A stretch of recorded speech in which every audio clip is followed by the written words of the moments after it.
Hello दोस्तों, career planner पर आप सभी का वेलकम है। हम लोग बिहार दरोगा मेंस एग्जाम के जो मैथमेटिक्स थे उस क्वेश्चन को देख रहे थे। तो उसी दौरान कल हमने 29 नवंबर 2020 को जो एग्जामिनेशन हुआ था 2446 पोस्ट के लिए, उसके क्वेश्चन देखे थे।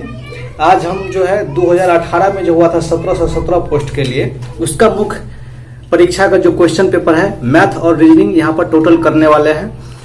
तो यदि आपने कल वाला वीडियो नहीं देखा है तो डिस्क्रिप्शन में उसका लिंक दिया जा रहा है, आप वहां से क्लिक करके डायरेक्ट देख सकते हैं। इसके साथ साथ यदि आप मतलब जीएस सेक्शन में आपको कौन सा सेक्शन तैयारी करना चाहिए ताकि आपको निश्चित रूप से सफलता मिल जाए, तो आप ये भी चीज देख सकते हैं। तो चलिए हम इसे स्टार्ट करते हैं।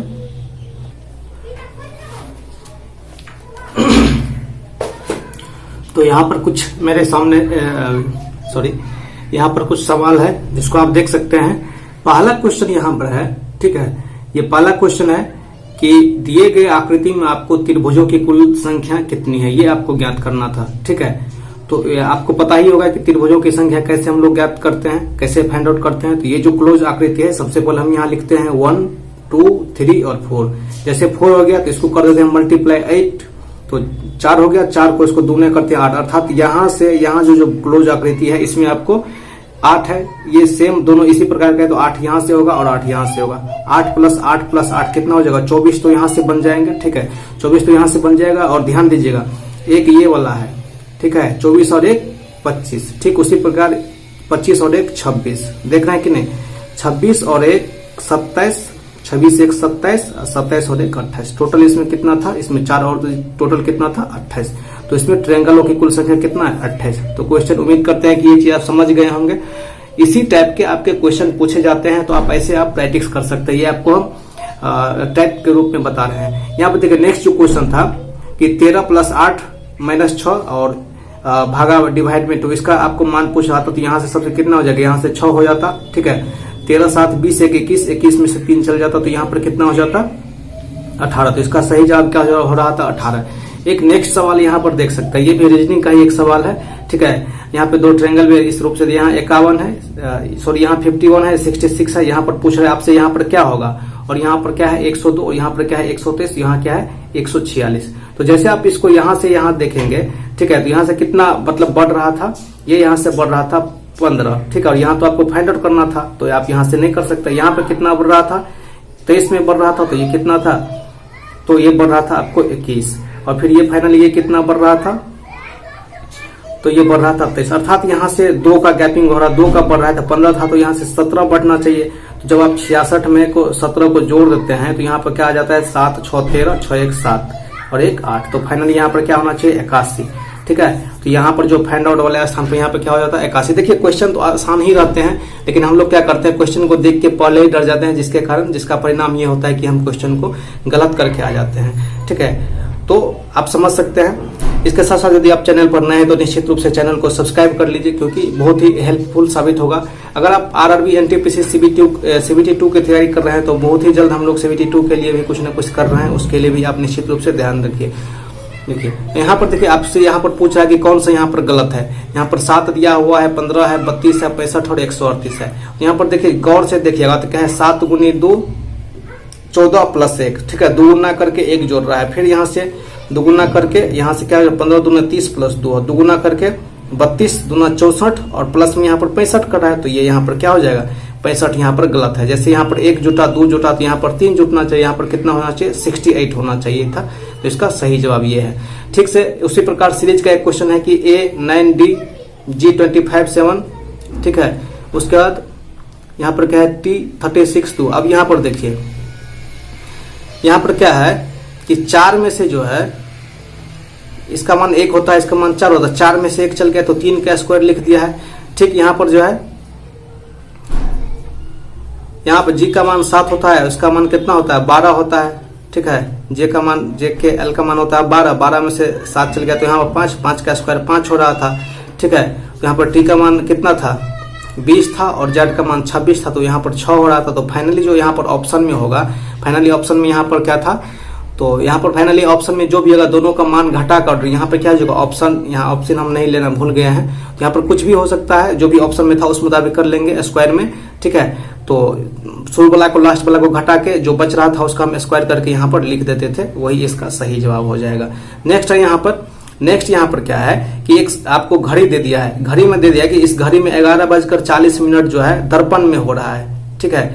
दर्पण में 11:40 हो रहा है, अर्थात ये चीज आपको दिया गया है कि यहाँ पर जो ये दर्पण है, दर्पण में ये हो गया 12, 3, 6, ठीक है। 12, 3, 6 और 9 और यहाँ पे बज रहा होगा 11, ठीक है। यहाँ पर होगा बज रहा और यहाँ पर 11:40 ये दर्पण में हो रहा है, तो रियल में कितना बज रहा होगा, रियल में कितना बज रहा होगा, तो यहाँ पर 11:40 सॉरी 11:40 यहाँ पर दिया हुआ है। तो ठीक इसी प्रकार यहाँ से हम क्या कर सकते हैं बना इसका, वैसे तो फॉर्मूला भी है कि 11:60 में से आप इसको घटा भी सकते हैं, और यहाँ पे क्या है कि ये फिर से 12 कर दीजिए, 3 कीजिए, 6 कीजिए और यहाँ पर क्या कीजिए। तो जैसे ये मतलब कुछ इस टाइप से इसका घड़ी था ना यहाँ पर, तो फाइनली ये क्या हो जाता, जब यहाँ पर इसका बजता ना, तो यहाँ पर क्या होता, ये जो था ये तो इस साइड में बन रहा था, तो ये आ जाएगा इस साइड में, तो यहाँ पर क्या हो जाएगा, यहाँ पर बज रहा होगा 12 यहाँ से क्या हो जाएगा 20 मिनट, ठीक है। ये उस साइड चल जाता, ये 12 यहाँ पे 4 था, तो 12:20 इसका सही जवाब हो जाएगा। तो यहाँ पर 2 क्वेश्चन ये है। पहला क्वेश्चन ये बोलता है कि यदि नवीन कहता है कि मोहन की माता मेरी माता की इकलौती पुत्री है, तो नवीन का मोहन से क्या संबंध हो जाएगा, ठीक है। यहाँ पर नवीन क्या बोल रहा है कि मोहन की माता मेरी माता की इकलौती पुत्री है, ठीक है। तो सबसे पहले हम यहाँ पर बना लेते हैं मोहन, और जो भी मेल होता है उसको हम क्या करते हैं हमेशा ट्रायंगल में रहते हैं। मोहन की माता एक जनरेशन में ऊपर होगा तो ये, और ये फीमेल होगी तो फीमेल को हम लोग सर्किल होंगे, मोहन की माता, ठीक है, मेरी माता की, ठीक है। और ये जो है ये मोहन की माता हो गया, और ये यहाँ से नवीन बोल रहा है, ठीक है, मेरी माता की इकलौती पुत्री है। तो यहाँ पर ये इसको यदि हम यहाँ पे नवीन बनाते हैं, नवीन की माता हो जाएगा, नवीन की माता यहाँ पर, और नवीन का एक सिस्टर हो जाएगी, कौन सा ये, ठीक है। तो नवीन का ये जो क्या हो जाएगा सिस्टर हो जाएगा। तो इस प्रकार से नवीन में और यहाँ पर क्या हो जाएगा, इसमें मोहन में क्या हो जाएगा, तो नवीन मामा जी हो जाएंगे इसके, और ये मोहन के, और मोहन हो जाएंगे भांजा, ठीक है। उम्मीद करते हैं कि ये चीज आप समझ गए होंगे। आप एक बार इसको फिर से बैक करके देख सकते हैं। नेक्स्ट जो क्वेश्चन है 58 नंबर का क्वेश्चन बोल रहा है कि रमन पूर्व पश्चिम की ओर 10 किलोमीटर चलता है, ठीक है, पश्चिम की ओर चलता है, उसके बाद क्या करता है कि बाईं ओर मुड़ जाता है, ठीक है। जब आप बाईं मुड़ते हैं पश्चिम की तरफ, तो आप क्या करते हैं साउथ में उड़ते हैं, बाईं मुड़ता है और 15 किलोमीटर चलता है। पहले वो क्या करता है 10 चल रहा था, अब क्या कर रहा है वो 15 चल रहा है बाईं की ओर। फिर से वो बाईं मुड़ता है, जब आप साउथ में चलते हैं बाईं, तो फिर से आप क्या करते हैं, जब बाईं मुड़ते तो आप ईस्ट चलने लगते हैं। फिर से 20 किलोमीटर चलता है और बोलता है कि अब वह किस दिशा में भाग रहा है, किस दिशा में चल रहा है, तो किस दिशा में, वो ईस्ट दिशा में चल रहा है, ठीक है। तो इसका सही जवाब क्या हो जाएगा, ये ईस्ट। तो यहाँ पर एक बार फिर से 2-3 क्वेश्चन में हम लोग के सामने है। तो इस क्वेश्चन को आप देख सकते हैं कि यहाँ पर नॉन वर्बल रीजनिंग भी पूछने का ट्रेंड चला है बिहार दरोगा में। तो यहाँ से भी आपको क्वेश्चन देखने को मिल रहा है। तो ये बोला जा रहा है कि एक कागज को मोड़ दिया जाता है कुछ इस प्रकार से, ठीक है। जब इसको खोलेंगे तो क्या प्राप्त होगा, तो सबसे पहले कागज को क्या करते हैं हम लोग, चाहे तो यहाँ से मोड़ते हैं, फिर यहाँ से मोड़ते हैं, और ये बन जाता तो यहाँ पर छेद करते हैं। तो जैसे छेद करते हैं तो सबसे पहले ये वाला पार्ट खुलेगा, ठीक है। देखिएगा, ध्यान से समझिएगा। जब ये वाला पार्ट खुलेगा तो ठीक इसके सामने में ये हो जाएगा, और चूंकि ये इसके विकर्णता बन रहा है तो इसका विकर्णता ये बन जाएगा। और अब पूरा ये जो कंप्लीट हो जाएगा, इस कोना में बन जाएगा, ये यहाँ पर इस कोना में, और जैसे ये ऐसे बन जाएगा तो ठीक इसी प्रकार यहाँ पे बन जाएगा, और एक यहाँ पे बन जाएगा, ठीक है, इस वाला। फिर एक ऐसे बनेगा, एक ऐसे बनेगा, और इस प्रकार से हम लोग क्या करते हैं, मिला के बना लेते हैं। जो ऑप्शन देखने में मिलता है कि ये चारों एक साइड में बन रहा है, और फिर ये चारों कोना में बन रहा है, तो वो मेरा सही जवाब हो जाता है। एक देखिए यहाँ पर वेन डायग्राम का क्वेश्चन है कि एथलीट को, इंडियन को और एशियन को, ठीक है, कौन सा मतलब बढ़ाते हैं, ठीक है। तो देखिए सबसे पहले तो हम यहाँ पर एथलीट क्या होता है कि जो लोग एथलीट का खेल खेलते हैं वो एथलीट होते हैं, ठीक है। तो सबसे पहले हम एशियन बनाते हैं, और एशियन के अंदर बन जाएगा इंडियन और इंडियन। तो यहाँ पर क्या हो सकता है कि कुछ जो है कुछ एशियन क्या हो सकते हैं, एथलीट हो सकते हैं, कुछ इंडियन जो है यहाँ पर एशियन एथलीट हो सकते हैं। तो उसका जो आकृति कुछ इस प्रकार से बनेगा। किताब वगैरह में इस प्रकार का आकृति दिया हुआ है जो कि गलत है, ठीक है। यहाँ पे नहीं फोकस करना है, इसका मतलब ये होता है कि सारा का सारा जो एथलीट है सबका सब एशियन है और सभी का सभी एशियन तो इंडियन है, ये तो ठीक है, लेकिन सारा का सारा एथलीट इन एशियन है, ये गलत हो जाएगा। ठीक है, इसलिए इसका ये वाला बन जाएगा। उसके बाद देखिए 2 और 7 के बिना 50 से 99 तक कितनी संख्याएं जो है लिखी जा सकती है। तो देखिए इसका हम डायरेक्ट बता सकते हैं 2 और 7 के बिना। तो सबसे पहले हम क्या लिख सकते हैं, 51 लिख सकते हैं, उसके बाद 52 तो नहीं लिख सकते, 53 लिख सकते हैं। इस प्रकार से आप क्या कर सकते हैं कि 99 तक लिख लेंगे। तो इस प्रकार जब आप प्राप्त करेंगे जिसमें 2 और 7 नहीं होगा तो टोटल 32 संख्या होगा। इस तरह के क्वेश्चन 1-2 पूछ दिए जाते हैं जो आपको किसी तरह का कोई ट्रिक पर डिपेंड नहीं करना है, थोड़ा सा टाइम कंज्यूम होगा, लेकिन इसको क्या करते हैं हम लोग लास्ट में बनाने का कोशिश करते हैं। ठीक है, तो यहाँ पर टोटल 32 संख्या है, इसको आप लिख सकते हैं, लिख लीजिएगा, देख लीजिएगा, चेक कर लीजिएगा। नेक्स्ट जो आपका क्वेश्चन है, एक वृत्त का परिधि 880 मीटर है तो उसका डायमीटर पूछा है। तो वृत्त का परिधि आपको पता है ना कि 2 गुना 2 पाई r होता है, 2 गुना 10 मीटर 7 गुना r, तो r का 2 गुना होता है रेडियस। तो 44 दूना कितना होता है 88, 20 सत्य कितना होता है 140 तो r हो गया। ठीक है, 140 r हो गया, तो इसको दुगुना करेंगे तो क्या हो जाएगा 280, इसका क्या हो जाएगा 280 इसका डायमीटर हो जाएगा। ठीक है, ठीक उसी प्रकार एक क्वेश्चन यहाँ पर भी ज्योमेट्री का दिया हुआ है कि ये एक अर्धवृत्त है, अर्धवृत्त में 2 कोण बना हुआ है। ठीक है, तो पूछ रहा है कि एंगल P और एंगल Q में क्या रिलेशन है। ठीक है, एंगल P और एंगल Q में क्या रिलेशन है। तो देखिए कोई भी जब कभी भी कोई अर्धवृत्त बनता है तो अर्धवृत्त में बना कोण हमेशा समकोण होता है। यहाँ पर तो 2 ही एंगल बना हुआ है, यदि हम यहाँ से एक एंगल और बना दे, ठीक है, तो ये भी 90 डिग्री का ही बनेगा, और इस बीच में भी एक एंगल बना दे तो ये भी 90 डिग्री का, क्योंकि एक थ्योरम है।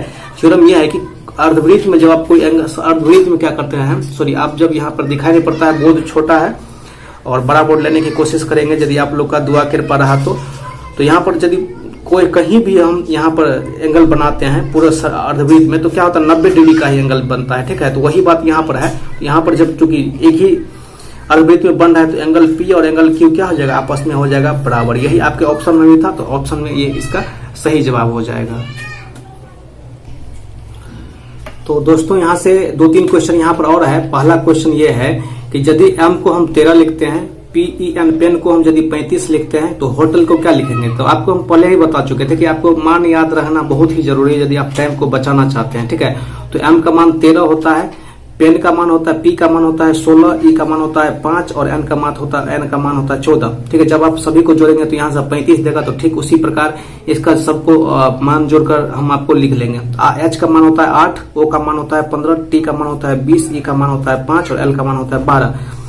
12 5 17, 17 और 20 37, 37 3 40 5 45, 45 10 55 और 5 60। होटल का मान कितना हो जाएगा 60 हो जाएगा। उम्मीद करते हैं कि ये चीज आप समझ में आ गई। एक आपका क्वेश्चन ये था कि लीप ईयर में सेम कैलेंडर होता है। देखिए कैलेंडर में आपको रेलवे वगैरह में क्या होता है कि आपको दे देते हैं कि 2021 का कैलेंडर किसके समान होगा। ठीक है, तो इस प्रकार से दे दिया जाता है। लेकिन यहाँ पर क्या है कि आपको मंथ में दिया हुआ है, तो वैसा मंथ जिसमें टोटल डे की संख्या समान होगा, अर्थात जिसमें 31 होगा तो 31 वाला जो जोड़ा होगा, जैसे कि जनवरी अक्टूबर दिया हुआ, मार्च सितंबर दिया हुआ, जून जुलाई दिया हुआ है, सॉरी जनवरी से जुलाई दिया हुआ, मार्च से अक्टूबर दिया हुआ, जिसमें सेम डे होगा ना मंथ में, उसका क्या हो जाएगा सेम हो जाएगा। जैसे कि जनवरी यहाँ पे 31 दिन का होता है और अक्टूबर भी यहाँ पर क्या होता है, अक्टूबर भी 31 दिन का, तो ये दोनों का क्या हो जाएगा सेम हो जाएगा। मार्च यहाँ पर 31 दिन का होता है और सितंबर 30 दिन का ही होता है, तो ये सेम नहीं होगा। ठीक है, जनवरी 31 दिन का, जुलाई 31 दिन का, ये भी सेम हो जाएगा। मार्च और अक्टूबर दिया हुआ है तो मार्च 31 दिन का और अक्टूबर यहाँ पर क्या हो जाएगा, सॉरी 31 दिन का, तो ये दोनों सेम हो जाएगा, ये दोनों सेम हो, ये दोनों सेम, लेकिन मार्च और अक्टूबर ये सेम नहीं होगा। तो इसका सही जवाब क्या हो जाएगा ऑप्शन नंबर बी। और एक चीज यहाँ पर और आप ध्यान रखिएगा, तो ये जो मेनली लीप ईयर जैसे कि 2016, 2024, 2008, ये जो लीप ईयर रिपीटेशन होता है, ये जो लीप ईयर रिपीटेशन होता है 28 साल में एक बार रिपीटेशन होता है। ठीक है, अर्थात 2016 का कैलेंडर कैसा हो जाएगा, तो 2016 में आप 28 जोड़ दीजिएगा तो ये 28 साल के बाद जो होता है रिपीटेशन होता है लीप ईयर। ठीक उसी प्रकार बोल देगा कि 2016 के बाद में 2016 प्लस 1 कीजिए। ठीक है, 2001 प्लस कीजिए, अच्छा 2 कीजिए, अर्थात 2017 या 2018 का कितना दिन में रिपीटेशन होगा। ठीक है, तो ये होता है ठीक 11 साल के बाद। ठीक है, कितना दिन के बाद 11 साल के बाद, तो जोड़ लीजिएगा, बना लीजिएगा। तो उम्मीद करते हैं एक चीज आप समझ गए होंगे। नेक्स्ट जो आपका क्वेश्चन था अलजेब्रा का क्वेश्चन था कि यहाँ पर 2p/p² - 2p + 1 =